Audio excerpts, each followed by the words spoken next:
প্রত্যেকদিন অঙ্কিতাকে আমি বলি নতুন নতুন কিছু না কিছু বানাও, মাঝে মাঝে তো বানাতে থাকে। আজকে হঠাৎ বললো যে কোনো সময় তুমিও তো নতুন কিছু বানিয়ে আমাকে খাওয়াতে পারো। কথাটা খারাপ বলেনি। তো আমি মার একটা পুরনো ডায়েরি এবার যখন কলকাতা থেকে এসেছিলাম, আমি ব্যাঙ্গালোরে নিয়ে এসেছিলাম। এই ডায়েরির মধ্যে প্রচুর রান্না লেখা রয়েছে, হয়তো কোনো না কোনো বই থেকে বা কোথাও থেকে রান্নাগুলোকে তুলে নিয়ে এসে লিখে রেখেছিল মা। তো এর মধ্যে থেকেই একটা জিনিস আজকে বানাবো। প্রথমে মাছগুলোকে একটু নুন মাখিয়ে নেব।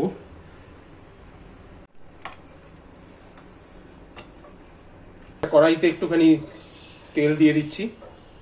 তেলটাকে খুব ভালো করে গরম করে এবার মাছগুলোকে হালকা করে ভেজে নেব। মাছগুলো খুব বেশি ভাজা যাবে না, খুব হালকা হালকা করে ভাজতে হবে।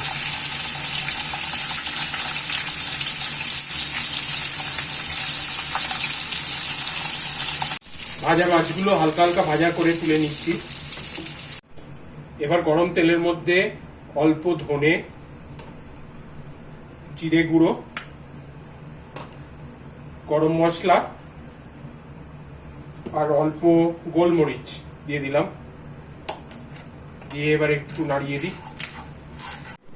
ছোট একটা টমেটো কেটে রেখেছিলাম আর দুটো লঙ্কা চিড়ে রেখেছিলাম, এগুলোকে এর মধ্যে দিয়ে দিচ্ছি।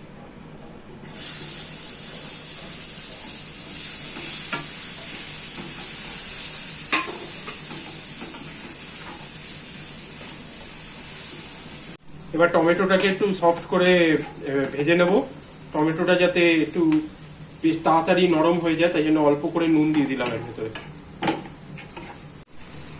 হাফ টেবিল চামচ ময়দা একটা দুধের মধ্যে গুলে নিচ্ছি।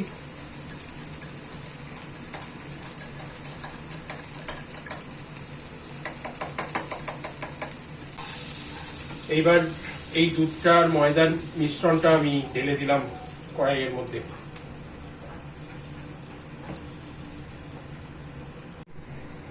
একটুখানি ফুটে যাওয়ার পর অল্প নুন আর অল্প চিনি এর মধ্যে দিয়ে দিচ্ছি।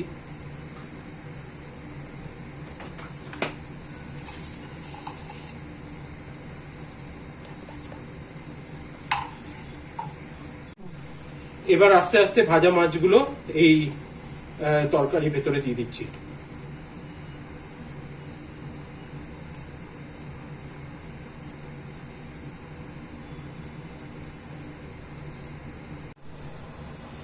এবার নামাবার আগে 1 চামচ ঘি দিয়ে দিলাম আর অল্প একটুখানি গরম মশলা দিয়ে দিলাম এর মধ্যে।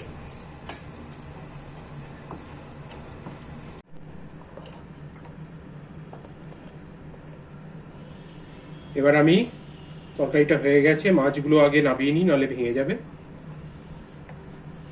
তারপরে ঝোলটা ঢেলে নেব। ব্যাস, তাহলে হয়ে গেল এই সুন্দর ডিশটা। খেতে দুর্দান্ত, সুন্দর গন্ধও বেরোচ্ছে। এই ডিশটার নাম ক্ষীরোদ কাতলা। এটা আপনারা বানাবেন, খেয়ে আমাকে বলবেন এটা কিরকম খেতে হয়েছে। আর আমিও এটা এবার গরম গরম ভাত দিয়ে খেতে চাই।